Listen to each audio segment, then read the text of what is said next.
actualizarnos y vamos a poder aprender uno del otro. Mi nombre es Fiorella de la Cruz, soy licenciada en enfermería, especialista en cuidados críticos adultos. Hoy vamos a tratar un tema muy importante sobre trasplante e inmunosupresores.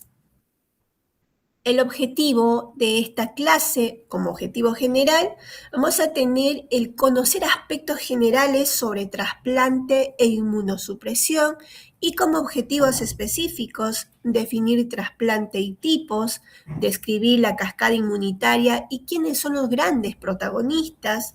Vamos a definir la inmunosupresión, establecer cómo actúan los fármacos en la inmunosupresión y describir cuidados y abordajes de enfermería en la atención del paciente crítico trasplantado. ¿Qué es el trasplante de órganos? Es el reemplazo de un órgano o tejido enfermo por otro sano. Es un tratamiento médico indicado cuando no existe otra alternativa para recuperar la salud de una persona. ¿Qué órganos se pueden trasplantar en Argentina? Tenemos a riñón, hígado, corazón, pulmón, páncreas e intestino. Pero no solo se pueden trasplantar órganos, también se trasplantan tejidos y células como córneas, piel, huesos y válvulas cardíacas.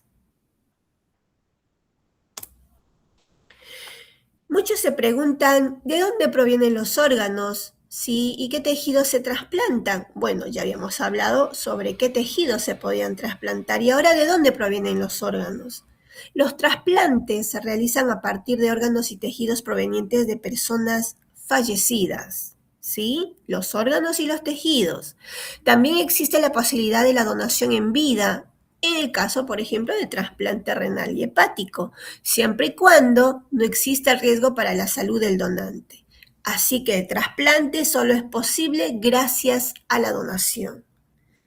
El paciente debe estar lo suficientemente enfermo para que pueda requerir un trasplante y lo suficientemente compensado para poder soportarlo. ¿Qué tipos de donantes tenemos? Habíamos hablado, donante cadavérico fallecido. Es un individuo obviamente fallecido en muerte encefálica. Ojo con esto, en el cual los órganos a trasplantar son mantenidos con vida hasta el momento del trasplante y mantenidos a través de la irrigación de los órganos a ser trasplantados. Ahora tenemos también a lo que es el donante vivo. En este caso, se utiliza lo que es el trasplante halogénico, generalmente emparentados. ¿Sí? Pueden donar tejidos, células, inclusive órganos completos o parciales. Ahora, Fiorella, vos estás hablando de trasplante halogénico. ¿Qué se refiere eso? ¿Qué es un trasplante halogénico? El donante y el receptor son distintos genéticamente, pero de la misma especie. Así que tengan en cuenta que el trasplante practicado, ¿sí? A nivel nacional, el más practicado en realidad, o el más frecuente, es el trasplante halogénico, de persona a persona. Pero también existe un trasplante llamado singénico, cuando el donante y el receptor son gemelos idénticos. Así que también, por ende, comparten carga genética. Tenemos lo que es el trasplante autólogo. En este caso, las células o los tejidos trasplantados son procedentes del propio receptor del trasplante. ¿Cómo puede ser eso posible, Fiorella? ¿Cómo así? Por ejemplo, cuando nos realizan en pacientes, sobre todo en cirugía, el colgajo, ¿sí? Cuando tal vez les retiran una parte de la piel del muslo y lo trasladan hacia el brazo. Existe también el senotrasplante. El donante y el receptor son de especies animales distintas. Por ejemplo, las células, las partes, lo que son las células cardíacas, anteriormente o en algunos lugares todavía se sigue practicando este tipo de trasplante utilizado del cerdo hacia el humano. Interesante. Las válvulas cardíacas. Vos me decís, Fiorella, que en el paciente cadavérico, el trasplante se puede realizar de un paciente cadavérico, pero es una forma de definirlo, pero el paciente en sí tiene que tener el diagnóstico de muerte encefálica. Es decir, se entiende el cese irreversible y permanente de las funciones de todas las estructuras cerebrales, lo cual es incompatible con la vida.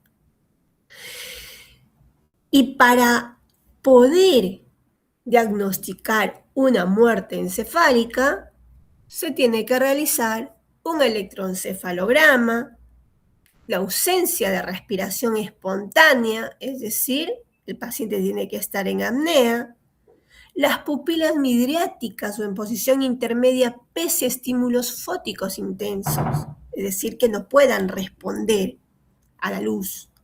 Ausencia de reflejos oculocefálicos durante las rotaciones cefálicas pasivas.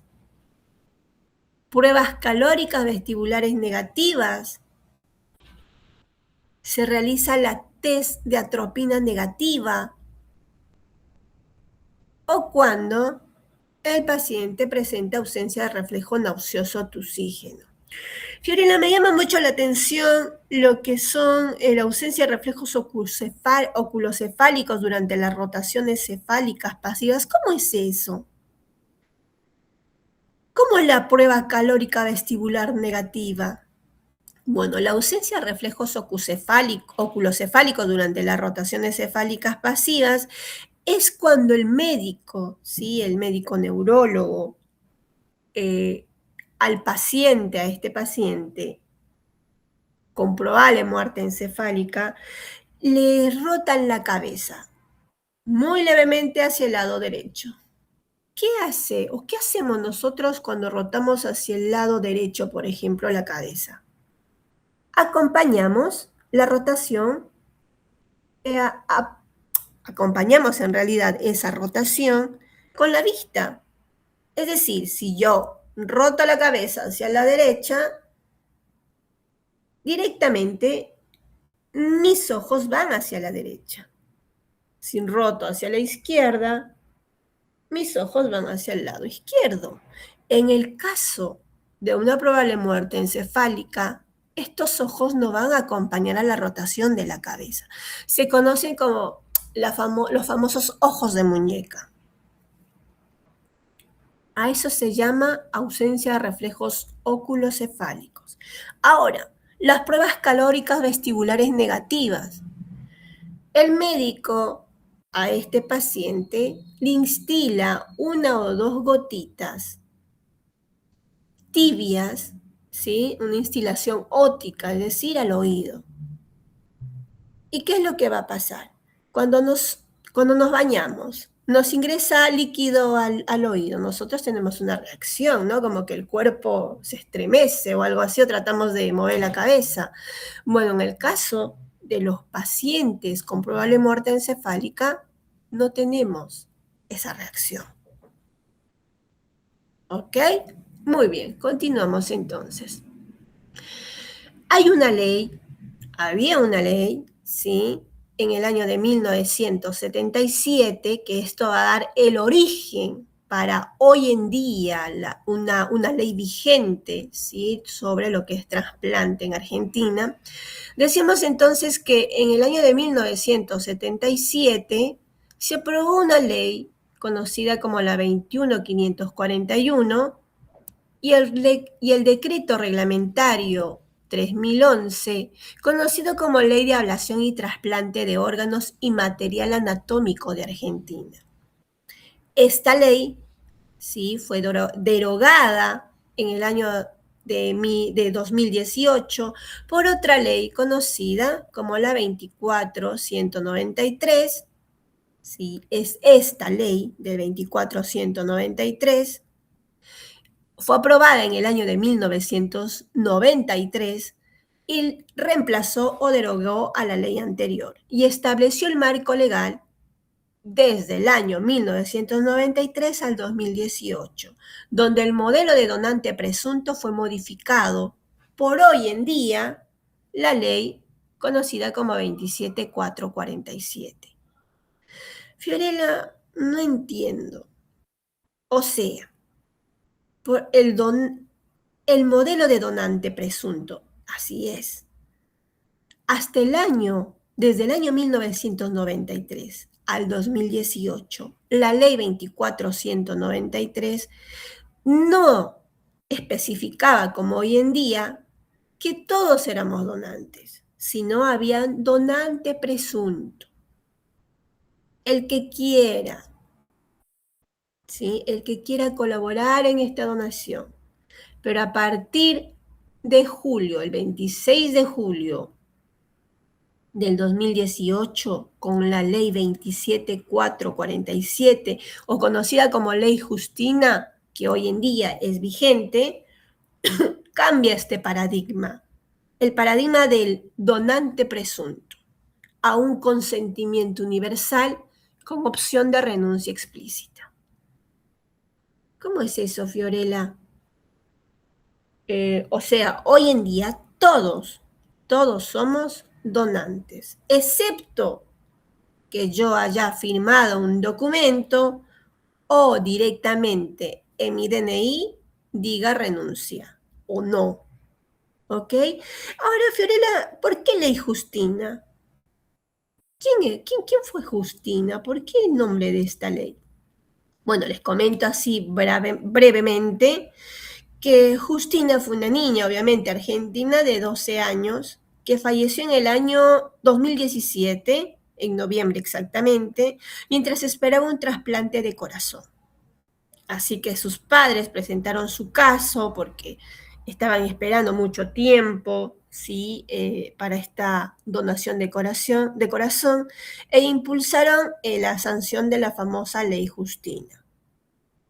Así que donde establece hoy en día que toda persona mayor de 18 años es considerada donante de órganos, a menos que exprese su contrario en la vida. ¿Bien? Ok. Eso es lo que les contaba. Y el año exactamente, 2018, el 30 de mayo, durante el Día Nacional de la Donación de Órganos, hubo una jornada. Y fue una jornada histórica porque el Senado aprobó por unanimidad la Ley 27.447 o Ley Justina, donde vuelvo a recalcarles que establece que toda persona mayor de 18 años es donante de órganos por omisión, a menos que haya manifestado lo contrario. Así que esta ley moderniza el proceso de donación y trasplante. Incluye normas éticas y quién lo va a manejar, quién exactamente, el famoso INCUCAI, el Instituto Nacional Central Único Coordinador de Ablación o Implante. Así que va a ser la autoridad máxima, el cual va a velar que se apliquen toda esta reglamentación. ¿Y dónde manifestar la voluntad del ser donante? Para poder obtener mayor información o manifestar que uno quiere ser voluntario, ¿sí? Hay que comunicarse al teléfono gratuito del programa Donar 0800 333 6627, para que lo puedan tener en cuenta. Fiorella, vos también mencionaste una palabra, donante en asistolia. ¿Qué quiere decir? Bueno, los donantes en asistolio, también conocidos como llamados también a corazón parado, son aquellos donantes diagnosticados de muerte con cese irreversible de la circulación. ¿Y cómo es esto? ¿Cómo se diagnostica? Obviamente falta respuesta a las maniobras de reanimación cardiopulmonar y tienen que ser lesiones incompatibles con la vida las que determinen la parada cardíaca. Tenemos una categoría llamada Maastricht, para donantes a corazón parado. Es decir, tenemos la categoría 1, que ese paciente o ese cuerpo ingresa fallecido al hospital, como categorías 2, fallecido luego de una resucitación infructuosa. Categoría 3, es controlado esta situación esperando la parada cardíaca en unidad de terapia intensiva en pacientes con lesiones neurológicas graves o irreversibles. En la categoría 4, que también es controlado, pacientes con parada cardíaca en un sujeto en muerte encefálica previa a la extracción de órganos. Me suena eso, Fiorella, o sea, el paciente tiene muerte encefálica, ok, y el INCUCAI está cuidándolo, haciendo los exámenes correspondientes porque van a ir, este paciente va a ir a ablación, pero justo ese mismo paciente sufre una parada cardíaca. Sí, todavía puede donar efectivamente. Bien. ¿Y qué es la asistolia, muchachos? Todos sabemos que es asistolia, es la ausencia completa de la actividad eléctrica en el miocardio, ¿no es cierto? ¿Y qué representa? Una isquemia miocárdica, una muerte, ¿sí? De ese músculo cardíaco. Bien. Aquí les traigo un pequeño, vamos a llamarlo dibujo, un pequeño gráfico, donde vamos a encontrar cada tejido, cada órgano que se puede trasplantar, ya sea de un paciente por muerte cerebral o de un paciente por parada cardíaca. O un paciente vivo, ¿sí? O inclusive, sí, los 3 tipos de donaciones que se puede realizar, ¿sí? De un paciente a otro paciente, por muerte cerebral, por parada cardíaca, o si se pueden también realizar esta donación de un paciente en vida a otro paciente. Bien. Eso lo pueden después revisar y en algún momento lo podremos conversar. Bien. El INCUCAI. El INCUCAI, el famoso Instituto Nacional Central Único Coordinador de Ablación o Implantes, es el organismo que va a impulsar, que va a normatizar, coordinar y fiscalizar las 418 actividades de donación y trasplante de órganos, tejidos y células en nuestro país. Es el ente máximo el INCUCAI. Va a actuar en provincias argentinas junto a 24 organismos jurisdiccionales de ablación e implante con el fin de brindar a la población un acceso transparente y equitativo al trasplante. Así que ese mito de que existe dinero de por medio, ¿sí? Va a ser imposible, porque va a ser el INCUCAI quien va a coordinar, a fiscalizar toda esa actividad que se va a realizar inclusive en el trasplante, ¿sí? Así que el paciente que espera en una lista, ¿quién lo sigue? Obviamente el INCUCAI. Y no solo el INCUCAI, porque tenemos otros entes también, pero hoy tratamos del ente más importante, el que regula, el que es el jefe máximo, el INCUCAI. Les traje una pequeña información muy actualizada, ¿sí? De hoy día, hoy 4 de junio del 2026, esta información del INCUCAI, donde nos dice que existen 7.316 personas que necesitan un trasplante para salvar su vida en este momento. Imagínense. Tenemos 937, ¿sí? Es el número, la cantidad de trasplantes realizados este año, solo 2016 hasta la fecha actual. Nos da la información de que 429 personas donaron sus órganos este año. ¿Sí? Y que existe 9.23 la cantidad de donantes por cada millón de habitantes este año. Y hablamos solo de Argentina. ¿Mm? Bien. Les decía, en la procuración de órganos en Argentina, ¿quién era el ente máximo? El INCUCAI. ¿Sí? La procuración de órganos en Argentina es un proceso coordinado, regulado por el INCUCAI. Este organismo es responsable de habilitar establecimientos, autorizar a profesionales para que puedan realizar el trasplante de órganos, tejidos y células.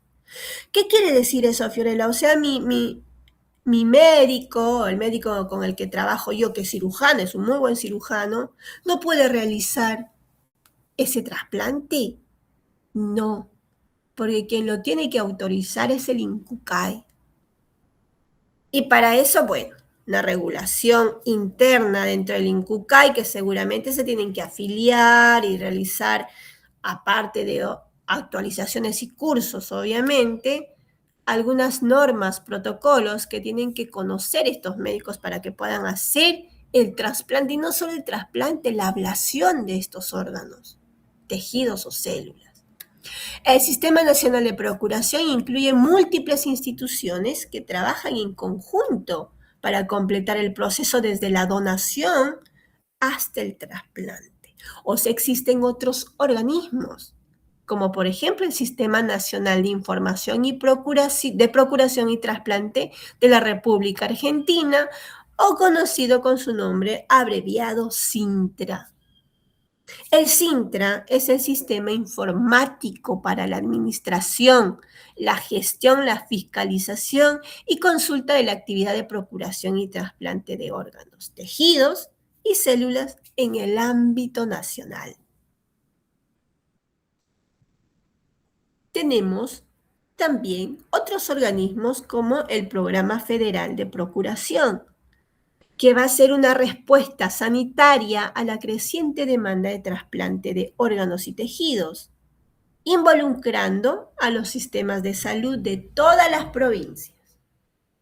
Si ustedes se fijan, tenemos un ente regulador como la cabeza, tenemos otro, ¿sí?, que va a la par o a la mano a trabajar con este ente máximo llamado INCUCAI, que va a trabajar de la mano con el SINTRA, que también, ¿sí?, trabaja a nivel nacional, y vamos a tener otro ente que trabaja con todas las provincias, el Programa Federal de Procuración.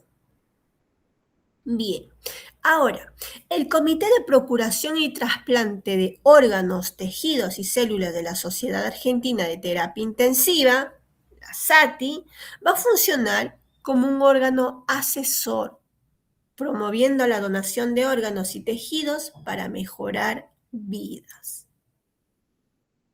Interesante. Pero también nosotros, como enfermeros, sobre todo de terapia intensiva, podemos cumplir un papel muy importante.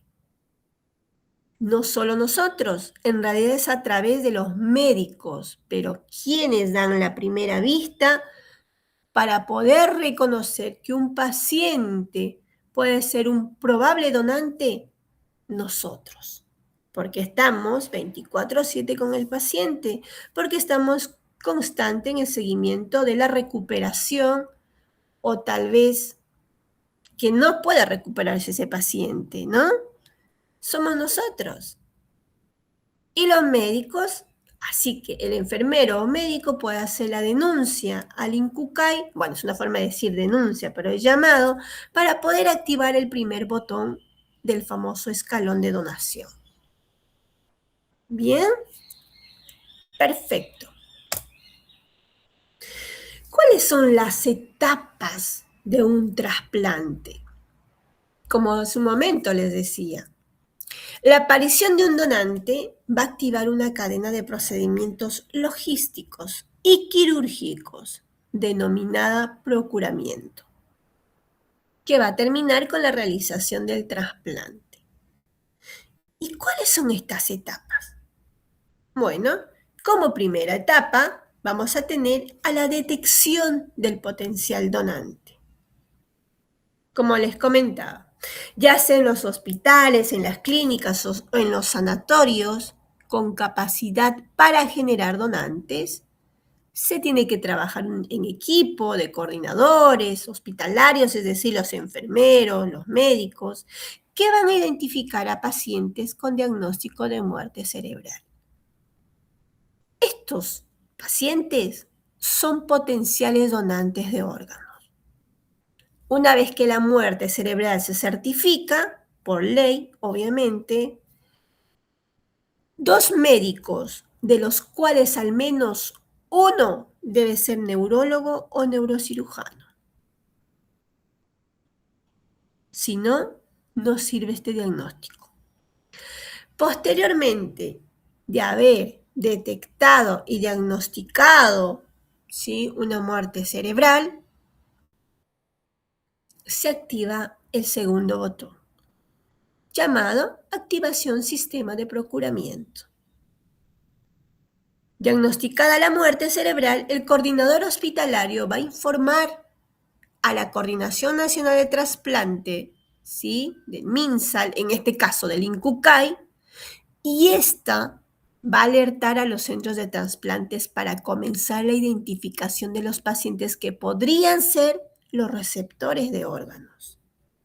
Es decir, el INCUCAI llama, ¿sí?, a todos los centros donde hay pacientes que están esperando un trasplante.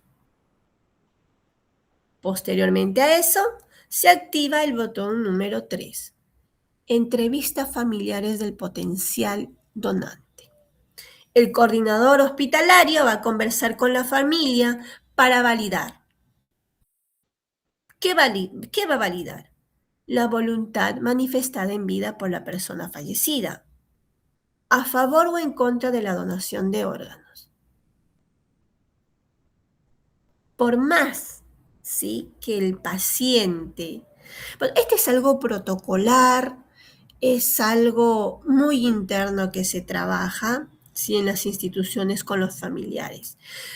Porque obviamente, imagínense perder a tu familiar y a los pocos minutos o no sé, máximo una hora te dicen tu familiar es donante y vamos a tener que trasladar el cuerpo a no sé, a sala quirúrgica para que puedan realizar la ablación y posteriormente se le estará entregando el cuerpo. Un impacto total. Esperen, acabo de perder prácticamente a mi familiar o ni siquiera lo perdí porque todavía está conectado a la máquina y me estás diciendo de que ya se murió, lo estás tomando como muerto y de que aparte le van a sacar los órganos. No, vamos a encontrarnos con esa situación donde el familiar se niegue totalmente. ¿Y qué se hace en esos casos, Fiorella? Bueno, en esos casos tenemos acompañamiento psicológico para poder, valga la redundancia, acompañar, ¿sí?, en su pesar a esta familia y que de una u otra manera puedan entender de que es la última voluntad del paciente, ¿sí? Bien, una vez superada esta situación, se activa el botón número 4, la compatibilidad entre donante y receptor. La Coordinación Nacional va a recepcionar los antecedentes del donante, edad, peso, talla, grupo sanguíneo. ¿Para qué? Para identificar los receptores definitivos compatibles en lista de espera. Recuerden que en la activación del procuramiento, es decir, en el botón número 2, que el INCUCAI llamaba a todos los centros donde están esperando pacientes para el trasplante. Bueno, ¿qué les pide en el número 4, en el botón número 4? Que estos receptores, estos pacientes que están esperando el trasplante, bueno, les da la información en realidad los otros centros, ¿sí?, que tienen a los posibles receptores, la información de estos posibles receptores.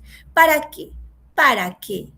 en este botón número 4 puedan comparar. ¿Sí? Es información con la información del donante. ¿Por qué, Fiorella? Porque yo, Fiorella, de 42 años, con peso de 57, y no sé, por ahí soy grupo sanguíneo, no sé, R positivo, ponele. Y hay un donante, perdón, un receptor, mido, vamos a ponerle, 1,56 m, petit. No voy a poder donar a un paciente, no sé, de 1,80 m o vamos a poner peor de los casos, no voy a poder donar a bueno, 1,80 m, ponele, de 12 años y que pese, no sé, que es extremadamente delgado, que pese 48. Estoy exagerando en la información, ¿eh? No puedo donar, y peor, que pertenece al grupo sanguíneo B positivo o negativo, vamos a poner. No puedo. Por eso es que en el botón número 2 se va a activar, ¿sí? A todas las instituciones donde necesitan los pacientes trasplante, para posteriormente en el botón número 4, en la compatibilidad, se pueda ver, ¿sí?, esta información de compatibilidad, vuelvo a repetir, entre esa persona o esas personas que están esperando el trasplante y el donante. ¿Bien? Y posteriormente se va a poder activar el botón número 5, alerta a pacientes que podrían ser trasplantados. Es decir, definidos los receptores de los órganos, ¿sí?, son los equipos de trasplante quienes informan a sus pacientes que serán trasplantados. En el botón número 4, en la compatibilidad entre donante y receptor, de todo, vamos a suponer que eran 5 los que estaban esperando el trasplante de corazón. Vamos a poner el ejemplo. Comparando, ¿sí?, la compatibilidad entre el que va a donar y el que va a recepcionar ese órgano, de los 5 posibles candidatos, se eligió a un candidato. Y no al dedo, vuelvo a repetir, sino por compatibilidad, grupo sanguíneo, peso, talla y entre otros factores más. Salió elegido uno. Vamos a poner el nombre Juanito. Llaman a Juanito en el botón número 5 y le dicen, Juanito, acércate, ¿sí? Vamos a suponer, acércate a la Fundación Favaloro, porque se te va a trasplantar. Ojo, pero Fiorella, como uno de corazón que esté esperando el trasplante va a estar en su casa? Es un ejemplo burdo que les estoy dando. Posiblemente este Juanito ya está en la Fundación Favaloro, está conectado a un ECMO que le está supliendo el funcionamiento de su corazón, es una máquina que está supliendo el funcionamiento del corazón porque está esperando un trasplante de corazón. Se le alertará a la familia para que puedan acercarse a la Fundación Favaloro, porque su paciente, su familiar, va a ser trasplantado. En el botón número 6, el botón de procuramiento de órganos. Equipos de cirujanos se van a trasladar, ya sea vía aérea o terrestre, al hospital o clínica donde esté el donante. Allí van a extraer los órganos, se hace la ablación y lo van a trasladar. Obviamente este traslado va a ser en condiciones especiales de conservación. Imagínense la famosa cajita de órganos que siempre vemos en las películas o en imágenes. Bueno, esa cajita va a trasladar el órgano a ser trasplantados. ¿Y hacia dónde? Hacia los centros de trasplante, donde esperan los pacientes que van a recibir este injerto.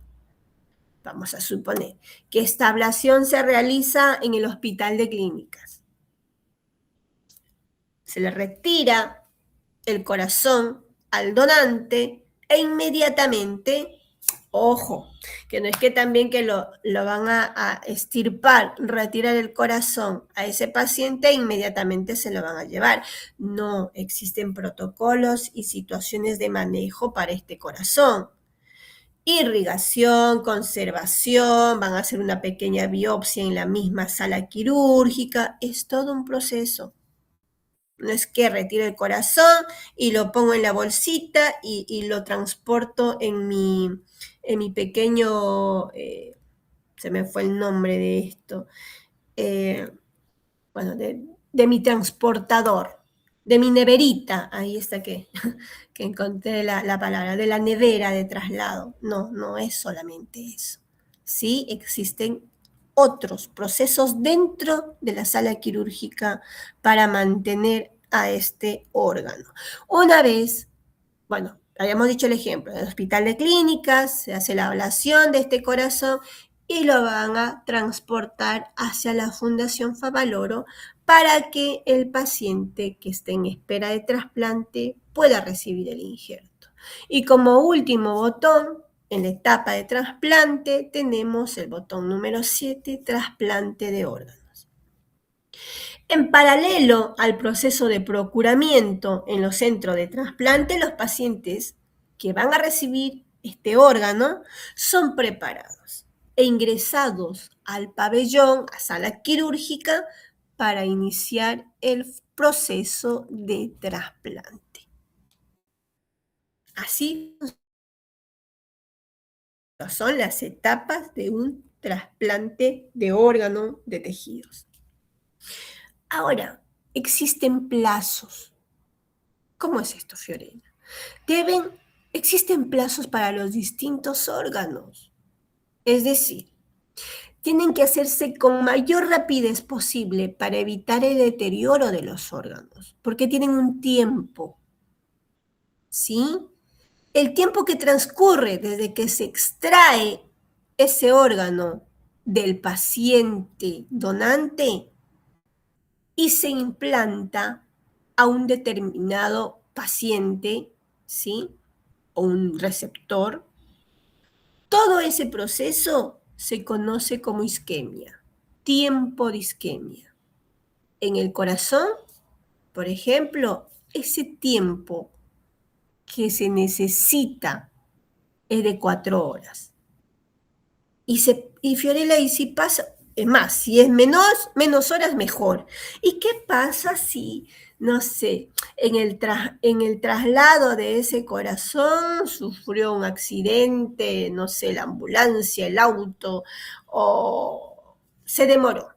Por X motivos, se demoró hasta llegar a la Fundación Favaloro y pasaron más de 4 horas.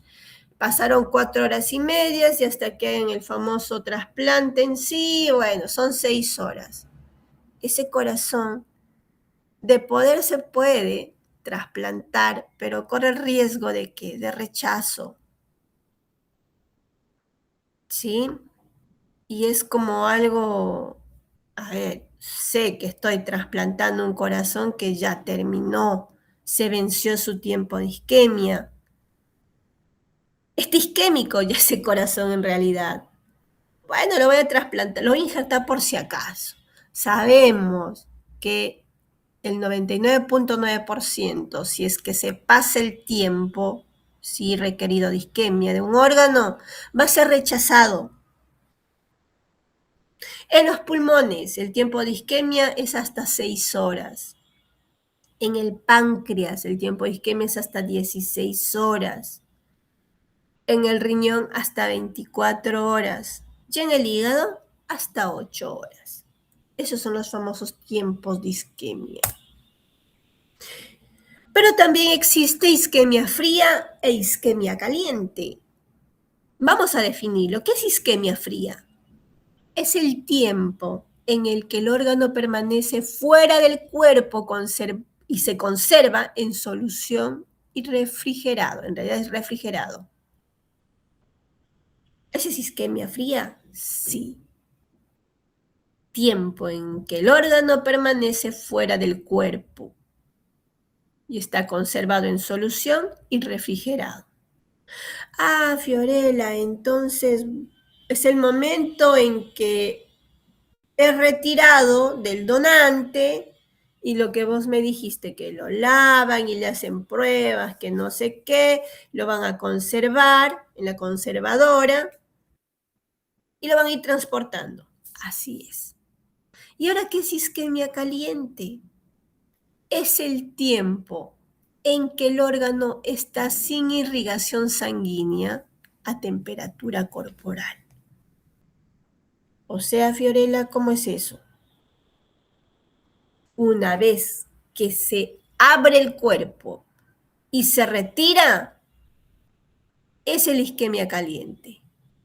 Ahí, una vez que el médico que realiza el lavado, la limpieza de ese órgano lo recibe, ¿sí? Y empieza a lavarlo, porque se lava un órgano, chicos, un órgano que es sacado del, digamos, del donante, se tiene que lavar, porque pueden existir pequeños coágulos que se forman al momento de retirar en esos microsegundos, en realidad son como 5 segundos, que lo retiran y se lo pasan al médico para que en otra mesita pueda hacer el estudio de la biopsia, lavado y todo. Lleva su tiempo, 5, 6 segundos, segundos hablo, ¿eh? Bueno, eso es isquemia caliente. Ahora, en isquemia fría, la temperatura 4 grados centígrados aproximadamente, refrigerado. No es que tampoco va a estar con menos 0, perdón, menos 2, menos 1 grado centígrado, no. 4 grados centígrados aproximado. Tiene que tener esa temperatura refrigerado. Y la isquemia caliente, la temperatura es muy distinta. Esa temperatura corporal, 36, 37 grados centígrados o Celsius. Entonces, Fiorella, me dices, ¿cuándo es el inicio de la isquemia fría? Desde que el órgano se perfunde con solución de preservación y se enfría. Desde ese momento se llama isquemia fría. Isquemia caliente desde el cese, desde que cesa la circulación en el donante, es decir, antes de enfriarse, lo que les explicaba, o durante el implante. Es decir, al sacarlo de la solución, al sacarlo de la neverita, se trasplanta ese órgano y se inicia a reperfundir. Ese momento es el inicio de la isquemia caliente. ¿Y cuándo finaliza, por ejemplo, la isquemia fría? Cuando se implanta en el receptor y se restablece el flujo sanguíneo. Ese es el fin de la isquemia fría. Y el fin de la isquemia caliente, cuando se restablece el flujo sanguíneo en el órgano, y es decir, inicia la reperfusión en sí. ¿Y el metabolismo celular, Fiorella? ¿Cómo es el metabolismo celular en la isquemia fría? Muy reducido. ¿Por qué? Por el frío. En cambio, en la isquemia caliente es activo. ¿Por qué? Porque hay un consumo rápido de oxígeno y energía en el momento de la reperfusión. Decíamos, las consecuencias de mayor duración. Por ejemplo, ¿cuál es la consecuencia de mayor duración? En isquemia fría, lesión isquémica progresiva, más lenta. Les decía, el rechazo, va a haber rechazo precoz y menor supervivencia del tejido, del órgano en este caso. Se muere ese órgano. Y en la isquemia caliente, Fiorella, daño celular irreversible. La necrosis se va a prolongar. Un ejemplo clínico les vamos a dar, por ejemplo, en la isquemia fría. En la isquemia fría, un ejemplo clásico, un riñón. Riñón en hielo mientras se transporta, para el trasplante posterior. Esa es isquemia fría. Y un ejemplo en isquemia caliente, el tiempo entre la extracción de un hígado y su conexión a la circulación del receptor. Ahí tienen los dos ejemplos, tanto en isquemia fría e isquemia caliente.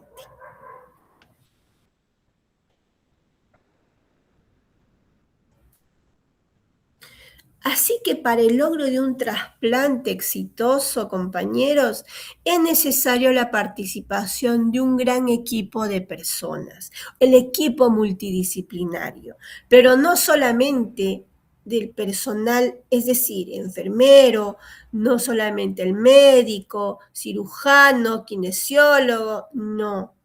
También la parte, digamos, que no participa activamente frente a frente con el paciente. Me refiero al personal de limpieza, porque tiene que tener un lugar, ¿sí? Limpio en la recepción, obviamente, posterior al trasplante, en caso de terapia intensiva. Bien, y no solo ellos, también los que están encargados de la parte logística. Es un trabajo en equipo.